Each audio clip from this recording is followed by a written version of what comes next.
ሁለተኛ ጢሞቴዎስ ምዕራፍ 3 ቁጥር 16 ላይ የእግዚአብሔር ሰው ፍጹምና ለበጎ ሥራ ሁሉ የተዘጋጀ ይሆን ዘንድ የእግዚአብሔር መንፈስ ያለበት መጽሐፍ ለትምህርት፣ ለተግሣጽ፣ ልብን ለማቅናት፣ ለጽድቅም ላለው ምክር ሁሉ ይጠቅማል ይላል።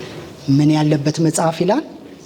የእግዚአብሔር መንፈስ ያለበት መጽሐፍ። እና ዛሬ በደንብ ትኩረት እንድናደርግ የፈለግኩት ምንድን ነው? መንፈስ ያለበትን ነገር ነው።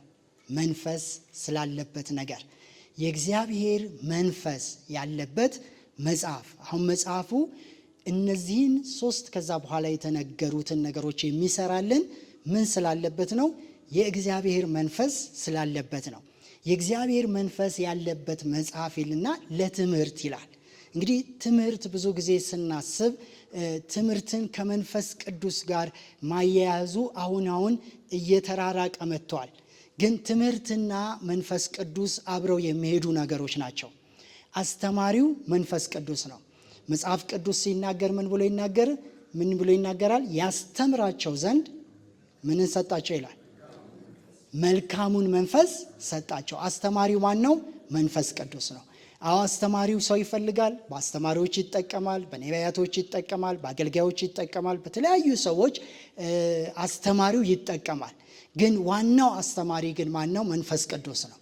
ስለዚህ መንፈስ ቅዱስ ዛሬም ያስተምረናል፣ ሁሌም ያስተምረናል፣ መንገዳችንን ያቀናል፣ ያስተምረናል፣ ያስተካክለናል። ጌታ ይመስገን። ስለዚህ መንፈስ ቅዱስን ስትሰሙት በጣም ደስ የሚለው መንፈስ ቅዱስን ስናስብ ስለ እግዚአብሔር በምንመለከትበት ጊዜ እግዚአብሔር እጅግ ትልቅ ነው ይላል። እግዚአብሔር በጣም ትልቅ ነው። ሰማይ ምን ነው ይላል? ዙፋኔ ነው፣ ምድር የእግሬ መረገጫ ነው አለ። ለእኔ የምትሰሩልኝ ቤት ምን አይነት ቤት ነው አለ። ምን አይነት ቤት እኔን ሊይዘኝ ይችላል አለ። እግዚአብሔር ታላቅ አምላክ ነው። ያ ታላቁ አምላክ ሰማይ ዙፋኑ የሆነ ምድር መረገጫው የሆነ አምላክ ግን በሰዎች ልብ ውስጥ መቀመጥ እችላለሁ አለ። ትሁት ወደ ሆነው ወደ ተሰበረው ልብ ውስጥ እግዚአብሔር ይቀመጣል። ስለዚህ አንዱ ተአምራት ምንድነው ካላችሁ፣ ይህ ታላቁ እግዚአብሔር በእኛ ውስጥ አለ። ምን ሊያረገን አለ? ሊያስተምረን አለ፣ ሊመክረን አለ፣ ሊያጽናናን አለ። ጌታ ይመስገን። እግዚአብሔር አለ ብትሏቸው ብዙ ሰዎችን ሳይንቲስቶችን እግዚአብሔር አለ ብትሏቸው አዎ አለ ነው የሚሉት። ሃይማኖተኞች እግዚአብሔር አለ ብትሏቸው ከጥቂት ሰዎች ጥቂት ፐርሰንት ነው እግዚአብሔር የለም የሚለው። አብዛኛው እግዚአብሔር አለ ብሎ ያስባል። ትልቁ ችግራቸው ግን ይህ እግዚአብሔር ማጋነ ያለው ነው። ሰማይን ምድርን የሞላው ይሄ እግዚአብሔር ማጋነ ያለው፣ እኛ ቀሎን እግዚአብሔር በውስጥ ያለ እንላለን። እስቲ እግዚአብሔር በውስጥ ያለ በሉት። ለምን ብዙ ጥያቄ ይፈጥርባቸዋል። ይህ እግዚአብሔር እናንተ ጋር ሆኖ እንዴት ተሳሳታችሁ? ይህ እግዚአብሔር እናንተ ጋር ሆኖ እንዴት አቅማችሁ አነሰ? ይህ እግዚአብሔር እንዲህ እናንተ ጋር ሆኖ ይሄ ነገር ለምን ተፈጠረ ብሎ የሚጠራጠሩት እኛን እንጂ እግዚአብሔርን አይደለም። ፍጥረት ሁሉ ስለ እግዚአብሔር ያውቃል ይላል፣ አይቶ ይረዳል። ግን የትኛው አምላክ ነው ከተባለ ግን እኛ ውስጥ ራሱን መጥኖ ሳይጎዳን በውስጣችን የተቀመጠ ታላቁ አምላክ አለ። ዛሬ ለዚህ አምላክ ለዚህ መንፈስ ቅዱስ ዕውቅና እንሰጠዋለን። ምን ብለን ነው ዕውቅና የምንሰጠው? አንተ መንፈስ ቅዱስ ከዚህ በኋላ እኔ አልችልም፣ አንተ አስተምረኝ። ስለዚህ ትልቁ ነገር ምንድን ነው? ይህንን አምላክ ይዘን እኔ ያውቃለሁ ስንል ያ ነው ከእግዚአብሔር ጋር አብሮ ሊሄድ የማይችለው። ለምን? እኛ ውስጥ የተቀመጠው ራሱ ሊመራን ነው። ከመንፈስ ቅዱስ ባህሪዎች አንዱ ምንድን ነው? መንፈስ ቅዱስ ያዝናል እንጂ ይሸሻል አልተባለም። ቅዱሱ መንፈስ ምን አትበሉት ይላል? አታሳዝኑት ይላል። ለምን? በመጽሐፍ ላይ ምን ተብሏል? እሱ እስከ ዓለም ፍጻሜ ድረስ ከእናንተ ጋር ይሆናል። ከእናንተ ጋር ሁኑ ተብሎ ስለተሰጠን እሱም እግዚአብሔርን አክብሮ ከእኛ ጋር አለ። ሃሌሉያ። ስለዚህ ይህ ከእኛ ጋር ሆኖ ግን አንዳንዶቹ ጋር አዝኖ ይቀመጣል፣ አንዳንዶቹ ጋር እየተደሰተ ይቀመጣል። ዛሬ እኔና እናንተ ከሚደሰቱት መካከል እንሆን፣ እግዚአብሔርን ከሚያስደስቱት መካከል እንሆን። እንኳን ከሷ ጋር ሆንኩኝ እየሰማችኝ ነው፣ እንኳን ከሱ ጋር ሆንኩኝ እየሰማኝ ነው፣ ምክሬን እየሰማ ነው፣ መንገዴን እየሰማ ነው፣ ዕውቀቴን እየሰማ ነው፣ አስተምሮቴን እየሰማ ነው የሚለን ሰዎች እንድንሆን እግዚአብሔር ይርዳል። ዛሬ ይህ ታላቁ እግዚአብሔር በእኔ ውስጥ አለ። አንድ ታላቅ የእግዚአብሔር ሰው በአንድ ንግግሩ ይታወቃል። ብዙ ተአምራትን ያደረገ፣ ብዙ ፈውሶችን ያደረገ ታላቅ የእግዚአብሔር ሰው ነው። ረጅም ዓመት የኖረ ሰው ነው። ይህ ሰውዬ ምን በማለት ይታወቃል? ትልቁ እግዚአብሔር ይላል። መስታወት ጋር ይሄድና ያይና ትልቁ እግዚአብሔር እዚህ ሰው ውስጥ አለ ይላል። ትልቁ እግዚአብሔር እዚህ ሰውዬ ውስጥ አለ ይላል። የገባው ነገር ምንድነው ከተባለ ትልቁ እግዚአብሔር በእኔ ውስጥ አለ አለ። ስለዚህ በህይወቱ ብዙ በእንግሊዝ ውስጥ የነበረ አገልጋይ ነበረ። ብዙ ሺዎችን ወደ እግዚአብሔር መንግስት አምጥቷል። ብዙ ሙታንን አስነስቷል። ብዙ ተአምራትን አድርጓል። የገባው ነገር ግን ማን ነው? ይህ ታላቁ እግዚአብሔር በእኔ ውስጥ አለ። ዛሬ ምን እናንተ ይህን ለማለት እንደፍራለን። ዛሬ መድፈር ይሁንልን። እስቲ ታላቁ እግዚአብሔር በእኔ ውስጥ አለ በሉ። ዛሬ ይህ መንፈስ ቅዱስ ሊመክራችሁ ጀምሯል። ሊያስተምራችሁ ጀምሯል። በትናንሽ ነገር አናሳዝነው። በትናንሽ ነገር ዝም አናስብለው። ያዝና በቃ እኛ እንኳን የማይመጥን ቦታ ላይ ስንገኝ ቅሪ ብሎን እንደው ታግሰን እንሆናለን። መንፈስ ቅዱስ ግን ለዘላለም ከኛ ጋር ኖሩ ተብሎ እኛን ሁሌ እየታገሰን እንዲኖር ወይም እያዘነብን እንዲኖር አንፍቀድለት። ዛሬ መንፈስ ቅዱስ ይደሰት። አብረኸኝ አለህ እንበለው። ምንም ነገር ስንሰራ እግዚአብሔር ከኛ ጋር አለ። እግዚአብሔር ቤተክርስቲያን ብቻ አይደለም ያለው። እግዚአብሔር መንገድ ላይ አለ፣ ታክሲ ውስጥ አለ። የትም ቦታ ላይ ስንሄድ ታላቁን እግዚአብሔርን ይዘን እየሄድን ነው። ዛሬ ይህን እግዚአብሔር ስታከብሩት የሚያከብሩኝን አከብራለሁ ይላል።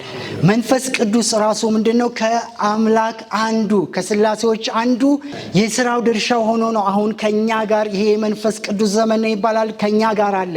ኢዮብ ሲናገር የእግዚአብሔር መንፈስ ፈጠረኝ ይላል። ሁሉን የሚችል የአምላክ እስትንፋስ ሕይወትን ሰጠኝ ይላል። ይህን ፈጣሪ ይዘን እንሄዳለን። ከኛ ምን ይፈልጋል ካልን ለሁሉ ነገር መስማት። እስቲ አሜን።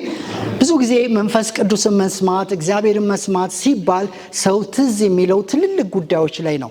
ሰው ማግባት ሲያስብ እስቲ መንፈስ ቅዱስን ልስማ፣ ምን አይነት ትዳር ነው ለእኔ የሚሰጠኝ፣ የትኛዋን ላግባ ብሎ በጣም ጊዜ ወስዶ ይጸልያል፣ ይሰማል። ለምን? የህይወት ትልቅ ውሳኔ ብሎ ስለሚያስብ። አገር ሊለወጥ ሲያስብ መንፈስ ቅዱስን ሰው ልስማ ይላል። ለምን? አገር መለወጥ ዋጋ ስለሚያስከፍል ይህንን ልስማ ይልና አስቦ መንፈስ ቅዱስን ለመስማት ጥረት ያደርጋል። ግን ጌታ ግን እንደዛ አይደለም የሚፈልገው። ጌታ በሁሉ ነገር እንድንሰማ ይፈልጋል። በእርግጥ ለትናንሹ ነገር የመስማት ልምምድ ከሌለን ትልልቁ ነገር ላይ እንኳን እንሰማለን ማለት እሱ ሌላ ጥያቄ ነው። ዛሬ ግን መስማት መለማመድ ይሆንልን። ለምን ካላችሁ ጌታ ኢየሱስ ክርስቶስ ማንም ቢከፍትልኝ አለ ለአንዷ ቤተክርስቲያን። ጌታ ኢየሱስ ከሱ ጋር ሆናለሁ፣ ከሱም ጋር እራት። ስለዚህ ከእራት ሊበላ እመራዋለሁ እኮ አይደለም፣ አገልግሎት ረዳዋለሁ አይደለም፣ እራት እበላለሁ። እግዚአብሔር ለእራት ኢየሱስ ከኛ ጋር መሆን ይፈልጋል። መንፈስ ቅዱስ ለእራት ከኛ ጋር መሆን ይፈልጋል። ዛሬ በጌታ በኢየሱስ ስም መንፈስ ቅዱስን ማክበር ይሆንልን። ስለዚህ መንፈስ ቅዱስ ምን ያደርጋል? ያስተምረኛል። ከዚህ በኋላ ለመማር ዝግጁ ሆኑ በኢየሱስ ስም። መንፈስ ቅዱስ ሲያስተምር ያቀናል። መንፈስ ቅዱስ ሲያስተምር አይሰብርም። ሌላው ምንድነው የሚለው? ለተግሳጽ ይላል። ተግሳጽ የምትለው ቃል ዛሬ እየከበደን መጥቷል። ግን መንፈስ ቅዱስ ሲገጽጽ ግን ያ ግጻጼው ለመልካም ነው። ጌታ ይመስገን። መጽሐፍ ቅዱስ ሲናገር ያስጨነቀኝ አለ ለመልካም ሆነልኝ አለ። ጌታ ይመስገን። ዛሬ ለመልካም ይገጽጸናል። ለመገጸጽ ራሱ ፈቃደኞቹ ነው። የበሳልነት ነው። በሳሎች ናቸው ለመገጸጽ። እንዲሁ በተፈጥሮ ልጆች ካያቸዋቸው በጣም ሕፃናቶች ከሆኑ ለመገጸጽ ፈቃደኛ አይደሉም። እያደጉ ሲመጡ ግን መገጸጽን ይፈልጉታል። ለምን? ብዙ መሳሳት አይፈልግም። እንደውም እድሜ እየሄደ ሲሄድማ ወደ 50 ከዛ በላይ ሲሄድ ሰው የሚቀልድበት እድሜ ስለሌለው እያንዳንዷን በትክክል ማድረግ ስለሚፈልግ ምክርን ይሰማል። መሳት አይፈልግም። የመሳሳት እድሜዎች አሉ። ቲኔጅ ሲኮን ብዙ የመሳሳት እድሜዎች አሉ። ግን መሳሳት የማይቻልባቸው እድሜዎች አሉ። መባከን የሌለባቸው እድሜዎች አሉ። በዛ ጊዜ ውስጥ ምንድነው የሚጠቅመን ካልን ግጸጻ ነው። የሚገጸጹ ሰዎች በሳል ሰዎች ናቸው።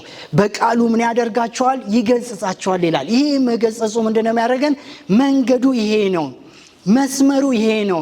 ከዚህ ውጪ ያለው ነገር ከጥላ መውጣት ነው። ብዙ ጊዜ እግዚአብሔርን መታዘዝ አለመታዘዝ ለብዙዎች እግዚአብሔርን ለማስደሰት መስሎ ነው የሚታያቸው። ዛሬ ግን በሌላ መልኩ እዩት። እግዚአብሔር በእኛ መታዘዝ ደስ ይለዋል። ትክክል ነው። ግን በሱ መልኩ ብቻ አትዩት። መታዘዝ ለእግዚአብሔር ምን ይጠቅመዋል? የኔ መታዘዝ ለእግዚአብሔር ምን ይጠቅመዋል? መጽሐፍ ቅዱስ እኮ ሲናገር ባታምኑት እንኳን ይላል እሱ የታመነ ሆኖ ይኖራል። እነሱ ማድረጋቸው መጣሪያቸው በሙሉ ለሱ የሚፈጥረው ነገር የለም። የባቢሎን ሰዎችን ካያቸዋቸው በጣም ከመሩ፣ ጡብ ከመሩና አሁን ደርሰናል አሉ። ደርሰናል፣ ጫፉ ጋር ደርሰናል ሲሉ እንዲያው አንድ ሆነዋል አለ፣ ተስማምተዋል አለ። ማድረግ ከሚፈልጉት ነገር የሚከለክላቸው የለምና ካለ በኋላ ግን ኑ እንውረዳሉ።